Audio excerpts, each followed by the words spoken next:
Sindh high court Sukkur bench ऐं सिंध में अमन अमान जी बिगड़ियल सूरत हाल ऐं कचे में धाड़ेलनि जे इरादे ख़िलाफ़ सखर प्रेस क्लब जे फिनांस सेक्रेटरी लाला शहबाज खान जी दरख़्वास्त ते ॿुधणी कई वई। पुलिस ऐं लाॻापियल धुरियुनि जी गैर मौजूदगी सबबि अदालत धुरियुनि खे नोटिस जारी करण जो हुकुम ॾींदे केस जी ॿुधणी 9 मई ताईं मुलतवी करे छॾी। ॿुधणी खां पोइ दरख़्वास्त गुज़ार जे वकील बैरिस्टर खान अब्दुल गफ़ार खान अदालती अहाते ॿाहिरां मीडिया जे नुमाइंदनि सां ॻाल्हाईंदे चयो त दरख़्वास्त में मौक़ुफ़ अख़्तियार कयो वियो आहे त शहीद जान मोहम्मद जा कातिल 7 महीना गुज़रण बावजूद गिरफ़्तार न थी सघिया आहिनि।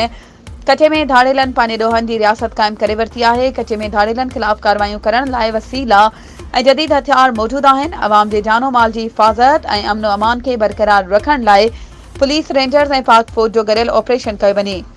बैरिस्टर खान अब्दुल गफ़ार खान वधीक चयो त अदालत धुरियुनि खे नोटिस जारी कंदे केस जी ॿुधणी 9 मई ते मुक़ररु कई आहे। उमीद आहे त अदालत सिंध में अमन अमान जी ख़राब सूरत-हाल खे बहितर बणाइण लाइ पंहिंजो किरदार अदा कंदी।